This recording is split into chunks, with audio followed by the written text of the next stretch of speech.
Dias da Democracia de hoje recebe a deputada federal pelo PSOL do Rio Grande do Sul, Fernanda Melchiona, que é integrante da Comissão de Meio Ambiente da Câmara dos Deputados e que se encontra no Recife para participar do Ocupa Política. Fernanda, você faz parte da articulação da greve pelo clima, greve mundial pelo clima, que acontecerá no próximo dia 20 de setembro. O que diferencia as reivindicações em torno da greve pelo clima, greve mundial pelo clima, das teses do desenvolvimento sustentável? Bom, é um prazer estar aqui com vocês, Marcos. Eu quero agradecer o convite das Trilhas da Democracia e dizer que nós estamos ajudando nesse processo de mobilização para que o Brasil entre nessa agenda internacional que já está bastante convocada em vários países, já teve passeatas em muitos lugares com relação à possibilidade real, não só a possibilidade, na verdade, a realidade do aquecimento global, né? Se o mundo seguir com essa lógica de um capitalismo, de uma lógica do lucro acima da natureza, do lucro acima da vida, de produção desenfreada, de emissão de gases poluentes. Um capitalismo predatório. Capitalismo predatório. E o que nós vamos ver é que até 2100 a temperatura média do planeta pode aumentar de 2 a 4 graus, e que leva a várias barbáries do ponto de vista de extinção de espécies, 40% das espécies marinhas, a savanização de várias florestas, inclusive a amazônica, está nos riscos, o aumento de furacões e, sobretudo, o impacto nas populações mais vulneráveis, né? Populações ribeirinhas ou populações que serão afetadas mais brutalmente pelos impactos do aquecimento global. Então, infelizmente, é muito concreto. E o mundo, em vários países, já tem uma agenda de mobilizações bastante potente. O Brasil, infelizmente, teve manifestações grandes na semana passada, o que é bom, né, a existência das manifestações, mas sobre uma questão muito grave, que é o aumento absurdo das queimadas sob o governo Bolsonaro, né? Aumentou 80% as queimadas, literalmente a Amazônia está queimando, né? E não é um raio num céu azul. Veja, tem muita gente que pode dizer, porque o governo foi negligente. O governo é diretamente responsável. As medidas do governo Bolsonaro e do ministro anti-meio ambiente, que tem que sair imediatamente do cargo, são no sentido de estimular, soltar os pitbulls e aqueles que há muito tempo querem devastar e desmatar a nossa floresta amazônica. O governo estimulou. Os relatos que são feitos sobre o que está acontecendo em Altamira, no Pará e em Rondônia são relatos de selvageria, né? Garimpeiros, grileiros, barbáries sobre as terras indígenas e ameaças aos indígenas nas suas terras. O Dia do Fogo, Marcos, foi programado 3 dias antes, chegou a sair num jornal de circulação numa cidade do interior. A Força Nacional de Segurança foi avisada, mas não fez nada. Estava preocupada em botar seu contingente para reprimir as manifestações das mulheres camponesas que teve em Brasília, a primeira marcha das mulheres indígenas. Aí o Moro, né, e o Ministério da Justiça coloca toda a Força Nacional de Segurança para tentar reprimir movimentos sociais. Quando foram alertados do risco de um Dia do Fogo, que de fato aconteceu no 10 de agosto, não fizeram nada. Nada. E o que aconteceu? Aumentou enormemente, né, os focos de incêndio. Veja, e não é mesmo um raio no céu azul, eu sou da Comissão de Meio Ambiente, desde o início do ano a gente está denunciando. Dos 9 estados da Amazônia Legal, 7 estavam sem superintendente do IBAMA. O governo cortou mais da metade das verbas do controle de incêndios. Acabou com a fiscalização. Quando se pegou uma carga de madeira ilegal, que são esses mesmos que desmatam, que vão lá na floresta e cortam, etc., diz que não era para queimar a carga. Ele sinaliza para essa base dos garimpeiros permanentemente. Ou seja, ele liberou as porteiras das forças do atraso. E os danos são irreparáveis. Na verdade, são incalculáveis, mas, pelo que a gente está lendo de vários cientistas, o que pode acontecer no Brasil é que, se esse padrão de incêndio e de desmatamento seguir nos próximos 4 a 8 meses, segundo o professor Paulo Artaxo, da USP, os danos são reparáveis. Não tem 200, 300 anos que se possa, reparar. Isso é gravíssimo, seja pela biodiversidade, seja, né, pela questão dos indígenas nas florestas amazônicas, seja pela nossa questão do Brasil, seja pela questão mundial. A floresta amazônica não é o pulmão do mundo, é verdade. Muito tempo se achou que era o pulmão, na verdade são os oceanos. Mas a floresta amazônica é fundamental para o equilíbrio climático. Assim. Então, o que a gente está vendo são forças reacionárias anti-meio ambiente que podem e que, se seguirem nessa lógica, vão trazer danos irreparáveis para o futuro do planeta. Bom, Fernanda, eu queria voltar à pergunta inicial. Toda a estratégia do desenvolvimento sustentável, né, procurava apontar na direção de que era possível manter a vida das gerações futuras, elaborar um projeto de desenvolvimento comprometido com as gerações futuras, mas nos marcos do capitalismo. Me parece que há uma diferenciação daqueles que se reúnem em torno da greve pelo clima, greve mundial pelo clima, no sentido anticapitalista. Eu queria que você analisasse um pouco essas diferenças, né? É possível, quer dizer, o que acontece hoje no Brasil é lógico, a gente chega num extremo de selvageria, de barbárie por conta do governo Bolsonaro, uma conjuntura específica, né? Mas os ataques, os atentados ao meio ambiente, eles são permanentes, digamos, são crônicos. Se né? potencializou muito no governo do Bolsonaro, lógico. Potencializado pelo próprio discurso dele. Veja, Marcos, só um parênteses, a última coisa que eu queria falar do outro bloco. Em uma semana que aumentou as queimadas em 80%, que o INPE registrou um aumento de 278% da Amazônia, o governo, que já tinha demitido o diretor do INPE, um cientista reconhecido no mundo inteiro por trazer a público dados que deveriam ser públicos, que são públicos, né? Além de demiti-lo, passou uma semana atacando as ONGs e minimizando o que estava acontecendo no Brasil, enquanto governos como o da Bolívia já estavam botando avião para tentar debelar o fogo nos seus países. Se perdeu uma semana desse mentiroso, além de reacionário, o Bolsonaro é um mentiroso, mentindo enquanto se pegava fogo. Então, não é negligência, é responsabilidade. E as coisas precisam ser ditas como são. O governo Bolsonaro tem responsabilidade no aumento exponencial e o ministro anti-meio ambiente foi fundamental para criar essa antessala. Óbvio que ele não tem nenhuma mais condição política de seguir à frente do cargo.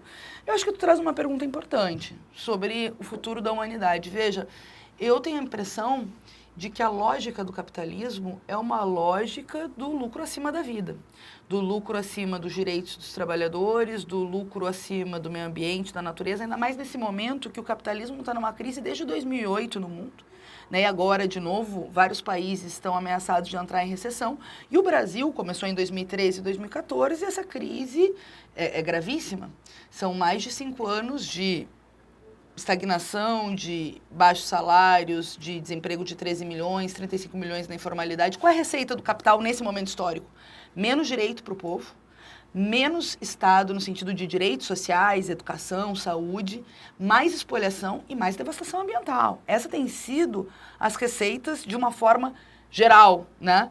E elevação dos níveis de coerção, né, que a gente vai tratar claro, no segundo bloco. Claro, porque quando tu diminui o Estado Social, óbvio, aumenta o Estado Penal, vamos tratar do segundo bloco. Tá aqui o Áureo, né, que é nosso presidente do Sindicato dos Policiais Civis e articulador do movimento antifascismo, e tá aqui nos acompanhando no estúdio, e é uma das agendas que eu vim fazer aqui, e certamente nós temos muitas pautas para falar sobre a questão da segurança pública com direitos humanos. Mas veja, que é o contrário do que está acontecendo. Essa lógica só tem gerado mais pobreza, mais austeridade, no sentido, austericídio, como eu digo, é quase um suicídio, porque é mais crise para o povo, que não foi quem gerou a crise, e ao mesmo tempo uma concentração de riquezas. Os ricos no Brasil estão ficando mais ricos. Veja, a crise é enorme, mas os bancos estão tendo lucro recorde. Os 5 bilionários controlam a mesma renda que 100 milhões de brasileiros. O incremento nos lucros dos grandes capitalistas foi de 3%, enquanto 10% da população entrou na linha da pobreza. Não tem capitalismo mais humano. Não existe. A lógica do capitalismo é lucro. E quando a lógica for lucro, eles vão fazer de tudo para lucrar. O Karl Marx dizia que quando o capitalismo vai bem, é ruim para os trabalhadores. Quando o capitalismo vai mal, é pior para os trabalhadores. Porque é isso. Eles sempre querem explorar, devastar o planeta, etc. Então tem toda uma questão do aquecimento global, que obviamente é potencializado por essa lógica, né, extremamente predatória. Alguns querem transformar o tema do meio ambiente num tema de mercado. Então, vender o teu direito de poluir, etc. E os países fazem do meio ambiente, do direito de poluir, um comércio entre os países e tentam, assim, reverter o aquecimento global. Eu acho que o capitalismo está colocando a humanidade em risco, a vida do planeta, etc. Então, eu acredito mais, obviamente, numa ideia de que a gente possa construir uma outra lógica de sociedade, de uma democracia real, em que a maioria controle a política e a economia, e que a economia dos países, do planeta, seja voltada para as necessidades reais. Não pode ser possível, Marcos, que a gente tem a produção, por exemplo, de alimentos para alimentar 12 bilhões de pessoas no mundo. E mais de 1 bilhão de pessoas passam fome. E são 7 bilhões, né? 7 bilhões e pouco. Né? Então, sobra 5 bilhões, né? O que seria suficiente para alimentar 5 bilhões de pessoas, sobram esses alimentos, porque a lógica do capital é a venda. Se não tem quem compra, os estoques são queimados, vai para qualquer coisa, e as pessoas morrem de fome. Essa é a lógica do capital. Fernanda, né? Então, é preciso reverter, claro, globalmente isso. Acho por isso que eu me integro mais com a ideia de unificar estrategicamente, né, as lutas ambientalistas com as lutas socialistas. Por isso vem uma vertente do pensamento socialista que chama o socialismo, e eu acho muito importante. Agora, a greve do clima vai agregar todo mundo que está lutando contra o aquecimento global, e é preciso ir para as ruas. Dentro do movimento é importante fazer o debate estratégico para que a gente possa construir um outro tipo de sociedade. Fernanda, voltando à conjuntura política nacional e voltando aos embates que são travados na Câmara dos Deputados, né? Quer dizer, esse é o teu primeiro mandato como deputada federal, você já foi 3 vezes, né, vereadora por Porto Alegre. Como é que se dá o enfrentamento na Câmara dos Deputados contra essa bancada temática poderosíssima representada pelo agronegócio? Como é lutar por essas questões enfrentando representantes dos pecuaristas que desempenham um papel central na expansão, na derrubada, na verdade, da Mata Amazônica, da floresta amazônica? Eu acho que sempre é bom pensar a representação do Congresso como uma representação distorcida da realidade, né? Se a gente chegar lá, por exemplo, encaixando com a tua pergunta, você vai chegar, vai ser 80% talvez, quase isso, homens, brancos, velhos, representantes de grandes corporações ou de grandes interesses capitalistas, sobretudo o agronegócio, que é a maior bancada, né? A bancada ruralista. Então, há essa representação distorcida, e dentro da Câmara eles fazem acelerar pautas que são extremamente danosas. Aliado com um governo autoritário e anti-meio ambiente, isso piorou muito. Veja, a liberação de agrotóxicos com a velocidade que foi liberado nos primeiros meses de governo Bolsonaro é um risco, obviamente, ao meio ambiente e à saúde das pessoas. Estão envenenando a população, e a população não tem nenhum direito de saber que está sendo envenenada. Olha que loucura que está acontecendo no Brasil. O PL 187, que permite, né, a exploração de terras indígenas, foi aprovado na CCJ terça-feira, mesmo com toda essa crise na Amazônia. Olha a sanha de lucros, né, que tem essa bancada ruralista que quer se apropriar das terras indígenas, que já são pouco demarcadas, perto da dívida histórica que o país tem com a população indígena depois de 519 anos, bom, de genocídio, de tudo que a gente sabe que a população originária viveu no nosso país. A pauta do Código Florestal, um dos primeiros projetos votados na Câmara foi a MP 867, que flexibilizava pontos já do Código Florestal, que já tinha coisas ruins, né? Mas sempre no sentido de anistiar, de que os predadores, que os, que devastam o meio ambiente sejam anistiados das dívidas que têm. Então, veja, eles estão sempre tentando desmontar a legislação existente e criar ainda mais um cenário para avançar sobre os direitos da população. Por que eu comecei falando da representação distorcida? Porque não é a cara do povo brasileiro. Não só em relação a ruralistas ou não. Se a gente chegar a andar na rua aqui, né, em Pernambuco, a gente vai ver que a maioria da população é mulher, que a maioria da população é negra, que a maioria da população é trabalhadora. Não é essa a representação do Congresso. Então, obviamente, um Congresso com essa representação atende os interesses, majoritariamente, das elites econômicas e das elites políticas. Se a maioria não se mobiliza e não luta do lado de cá para fazer uma contra-agenda e fazer uma contra-ofensiva sobre o que está no Congresso e o que está na pauta do governo Bolsonaro, que consegue ainda ser pior, porque é a representação dos interesses econômicos da elite com violência, com repressão, com autoritarismo.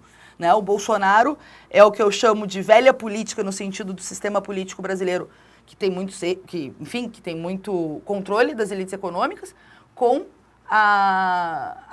os métodos de governos autoritários. Quem reivindica a ditadura, etc., tudo... Bom, eu faço uma brincadeira, eu estou me sentindo em casa, posso fazer. O governo envolve, claro, setores econômicos de uma agenda ultraliberal, de uma agenda anti-meio ambiente, mas também junta gente que parou antes da Revolução Francesa. Tem gente que é pré-iluminista no pensamento. É sério, gente. Tem gente que acredita na Terra plana, estão atrasados uns 400 anos. Não se trata apenas de um movimento conservador, não se trata. Reacionário. Né? É reacionário, anti-iluminista, anti-ciência, anti-verdade. Eles querem criar uma pós-verdade, que é uma coisa muito louca. É isso, tem terraplanista. Retrocede a tempos anteriores ao Renascimento. Exato, exatamente. Então junta os pré-iluministas, junta a República Velha, aquela ideia, né, do café com leite, as viúvas da ditadura civil-militar, no único país da América Latina que não fez justiça de transição, e a gente cobra, enfim, os erros do passado, porque é um país que não conhece a sua história, seu passado, infelizmente pode repetir no presente e no futuro as barbáries que ocorreram naquele momento, além de setores reacionários que não aceitam o avanço da luta das mulheres, dos LGBTs, dos negros e negros, antirracismo, né? Então, enfim, que tem um discurso contrário à demarcação das de terras indígenas. Da garantia das terras dos quilombolas, todos. etc. Fernanda, a gente podia conversar agora sobre o recrudescimento do braço penal do Estado brasileiro.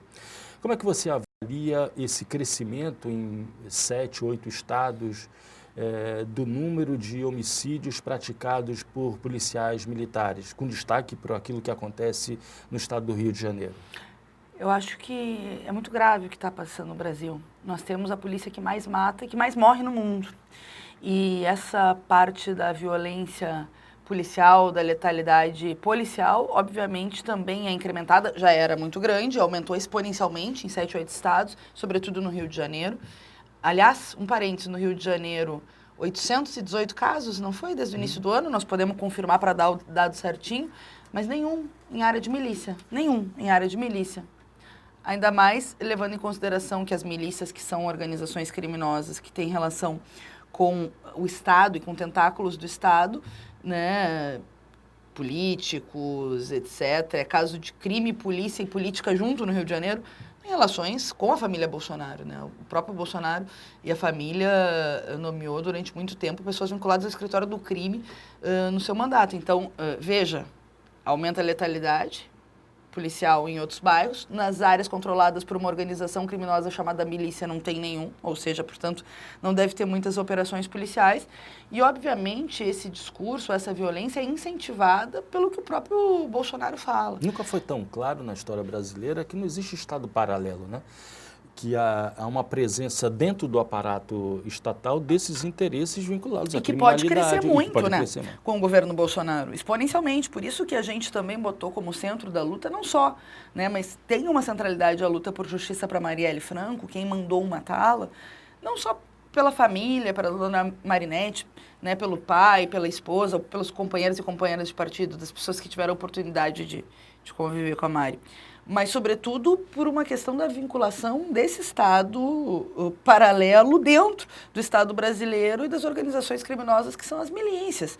Investigar e descobrir quem mandou matar a Marielle Franco também é parte da luta para debelar essas organizações criminosas que têm relações com grupos políticos. Então, mas eu falava disso, do aumento da violência no Rio de Janeiro e da letalidade policial, né? E, ao mesmo tempo, zero em área de milícia. O Marcelo Freixo fez uma entrevista esses tempos e falou muito sobre isso. Eu acho que é muito grave o que acontece no Brasil há muito tempo. O Brasil tem números de homicídios da população comparado a países em guerra civil, né?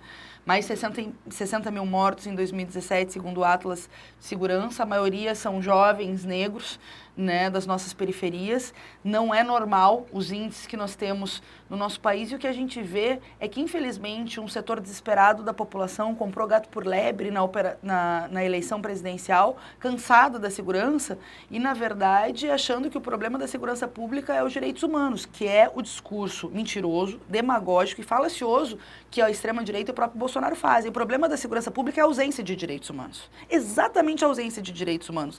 Do direito à alimentação, do direito ao trabalho, do direito à saúde, do direito à cultura. Quantas pesquisas mostram que a cada um ano que se estuda, inclusive a partir da 5ª série, a pessoa fica na escola, a cada um ano que esse jovem fica na escola, diminui 10% a chance desse jovem se envolver com a criminalidade.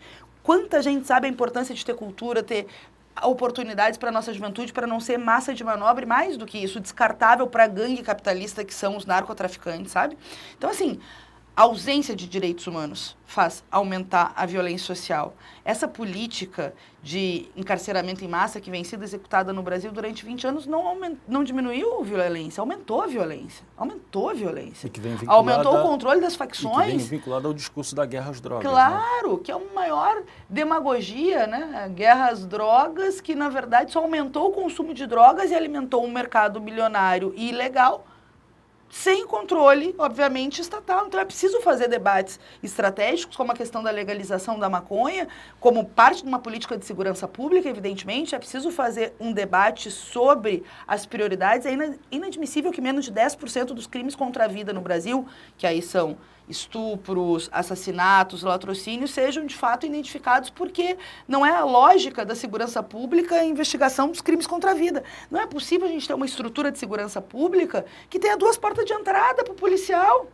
O cara entra, soldado, passa 20 anos, no caso da polícia militar, nunca vai chegar a ser coronel, porque são portas diferentes. Na polícia civil, da mesma forma, precisa entrada única, ter carreira de Estado, é preciso ter valorização dos profissionais de segurança, é preciso ter foco na inteligência, né, e ter recursos para garantir o aumento da inteligência das nossas polícias. Por isso que eu acho que é tão importante o movimento dos policiais antifascistas. Estou muito feliz de estar aqui com o Áureo, que é uma dessas expressões, porque eu tenho a convicção de que para ter uma verdadeira política de segurança pública que preserve a vida, que diminua o número de assassinatos violentos no nosso país, que garanta a diminuição da letalidade policial, é fundamental movimentos como esse dentro das corporações, de policiais que não compram gato por lebre, que querem discutir estrategicamente segurança pública e direitos. E o que o Bolsonaro faz, e a extrema-direita faz, é justamente o contrário. Eles querem transformar o Brasil num bang-bang. Bang-bang. Liberar arma para todo mundo, para qualquer briguinha de tráfico aqui, de trânsito, perdão, virar bang-bang, para aumentar os feminicídios. 50% das mulheres mortas por maridos e ex-maridos são mortas por arma de fogo. Quer aumentar mesmo a arma de fogo dentro de casa, para mais mulheres serem mortas?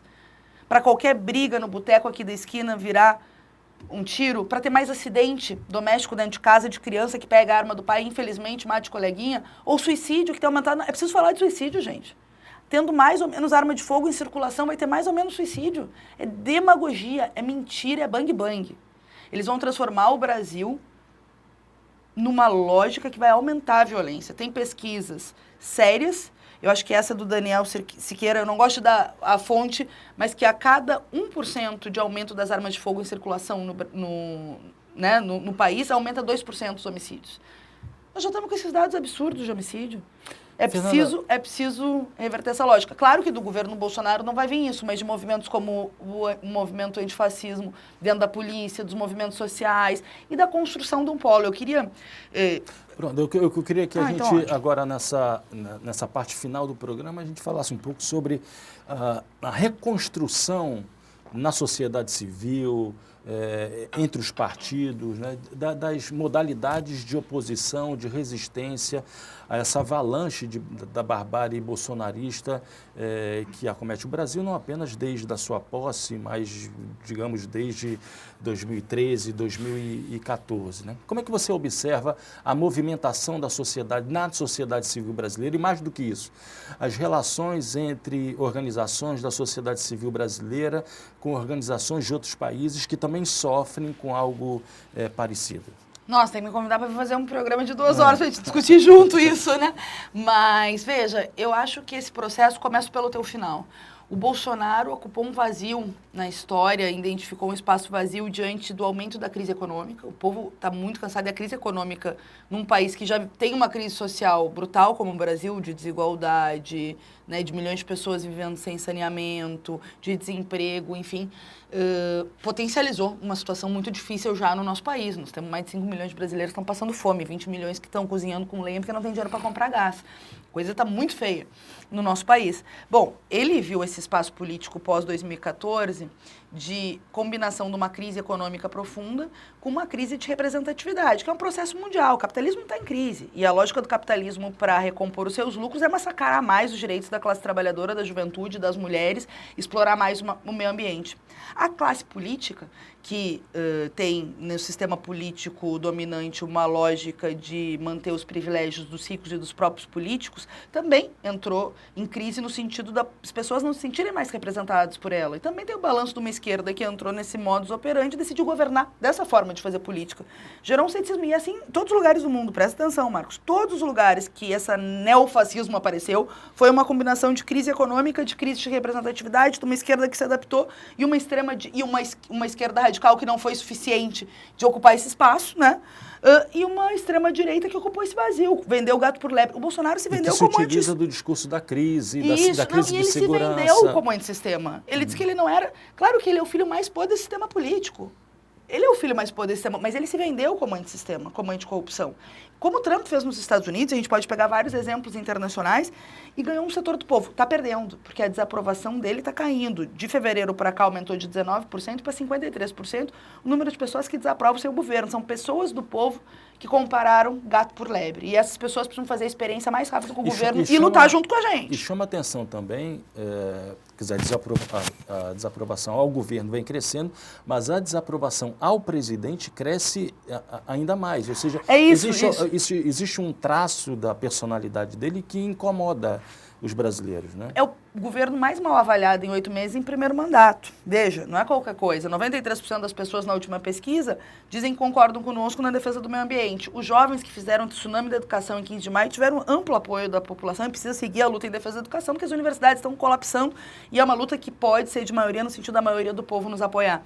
Então, o governo está perdendo. Só que à medida que ele perde, ele faz mais base social, aprovação, mais política para uma extrema-direita que botou a cabeça para fora no Brasil, que quer fechar Supremo, quer fechar Congresso, quer perseguir movimentos sociais, que quer botar fogo na Amazônia, que são eles que querem matar, né? Isso, formar milícias para atacar movimentos sociais que lutam por reforma agrária, pelas terras indígenas. Então, é uma situação muito contraditória, mas vale a pena a gente ver como ela se formou também para ver os nossos desafios. É preciso fazer todas as unidades de ação necessárias.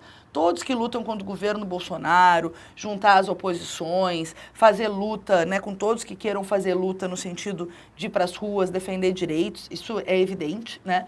Mas, ao mesmo tempo, fazer esse balanço histórico, porque é da ausência ou da necessidade de impulsionar uma esquerda verdadeiramente anti-regime que também fica esse vazio. Sabe por que eu acho que o Bolsonaro ataca tanto o socialismo? Eu acho que ele ataca.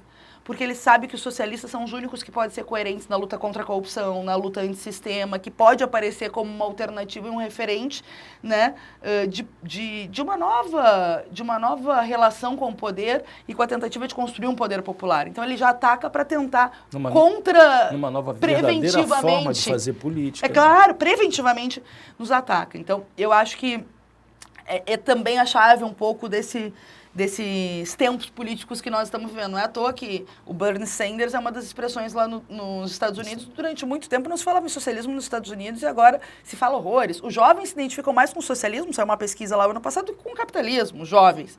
Né? Tem a Alexandre Ocasio-Cortez, também está nascendo novas expressões de uma luta política, que é uma luta contra essa dominância do capital. Nós precisamos fazer isso no Brasil, e por isso eu estou construindo o PSOL, estou nessa luta há muito tempo, desde 2003, né, de construir uma esquerda radical com capilaridade, radical no sentido de cortar o mal pela raiz, né, de massas. E é preciso construir, né, uma alternativa de esquerda, o que não significa não fazer frentes, não fazer lutas em comum. Inclusive, tu me perguntava do debate eleitoral lá em Porto Alegre, nós estamos discutindo prévias, assim, em todos os partidos que são desse campo de oposição ao Bolsonaro e de oposição ao nosso prefeito Marquesan, que é um horror, né? Tá destruindo a nossa cidade. Prévias para discutir quem encabeça a chapa, para quem é vice, mas para discutir sobretudo o programa. E para nós tem que ser um programa plebeu, contra a corrupção, de democracia real, de valorização de servidores públicos, de empoderamento da cidadania, de resgate da cidade. Nós estamos propondo isso, tomara que todos topem, a gente possa, porque é uma forma de fazer um processo de envolver a cidade. E não só os filiados dos partidos, aqueles que forem de movimentos sociais populares, que participem, que escolham no processo quem é o candidato, um movimento social por baixo na cidade para construir uma candidatura de fundo. Na Itália são feitas prévias pelos campos políticos, né? Existem prévias no campo da centro-direita e no campo da centro-esquerda. Na Argentina, as prévias representam uma espécie de primeiro turno adiantado, que seria uma espécie de alternativa à regra dos 2 turnos que acontece no Brasil. Como é que seriam essas prévias pensadas, refletidas E na Argentina PSOL. foi uma derrota do macrismo, né? Sim. Foi importante o primeiro passo, que foi agora a eleição final de outubro. As prévias seriam prévias internas ao PSOL? Não, prévias de todos os partidos. Nós estamos propondo para todos os partidos. Que todos façam e que seja além dos partidos com a cidade. A gente está... E a posição né, que nós estamos defendendo para que PT, PCdoB, PSB, PDT, todos os partidos que fazem oposição ao governo Bolsonaro e fazem oposição ao governo Marquesan possam compor movimentos sociais, partidos que não são legalizados, a UP que está em processo de legação, enfim, e também movimentos sociais, aberto para quem não é afiliado a nenhum partido participar, votar, escolher. A Frente Ampla fez um processo assim no Chile, foi a primeira vez que se rompeu, né, a polarização entre a direita tradicional e a esquerda do regime, lá que foi a concertação, etc., e teve um terceiro campo de uma esquerda que mais combativa e fez 20% dos votos. Isso foi agora em 2017, fizeram abertos, assim, prévias, etc., discutidos com a cidade, voto cabeça de chapa, voto programa, vota, enfim, as pessoas votam, porque além de um processo de democracia, porque é uma oportunidade para a gente poder fazer um balanço também, discutir um bom programa, é um processo de envolver a cidade, é preciso envolver a cidade, envolver as pessoas, envolver a cidadania para construir uma nova política que precisa ser nova em conteúdo, não aceitar essa velha partidocracia do Brasil, a velha forma de fazer, mas também precisa ser nova em forma, né? Desculpa, inovar em participação. Desculpa o trocadilho, mas e pensar um desenvolvimento com envolvimento, né? Exato, olha, gostei, envolvimento com... Nós temos que encerrar, né? Eu só quero dizer uma coisa, Marcos, eu não posso ir embora daqui sem dizer. Eu quero agradecer ao povo nordestino. Sem o povo nordestino, estou aqui em Pernambuco, não posso vir aqui e não dizer isso, tenho ido em todos os lugares do Nordeste que eu vou, eu falo. Graças ao povo nordestino e às mulheres brasileiras, nós tivemos segundo turno nessa eleição. Isso foi a expressão da resistência que vocês têm aqui, né? De tantas tradições de luta, etc. E as mulheres também que encabeçaram ele, não. Não foi suficiente para vencer o segundo turno? Não foi. Mas sem o povo nordestino e sem as mulheres, o Brasil certamente estaria numa situação bem pior agora. Então, quero dizer aqui, agradecer a todo o povo nordestino e, em resposta ao Bolsonaro, dizer somos todos Paraíba. Fernanda, muito obrigado. E o Trios da Democracia volta na próxima terça-feira, às 9h30 da noite, com reapresentação aos domingos, às 7 horas da noite. Até lá.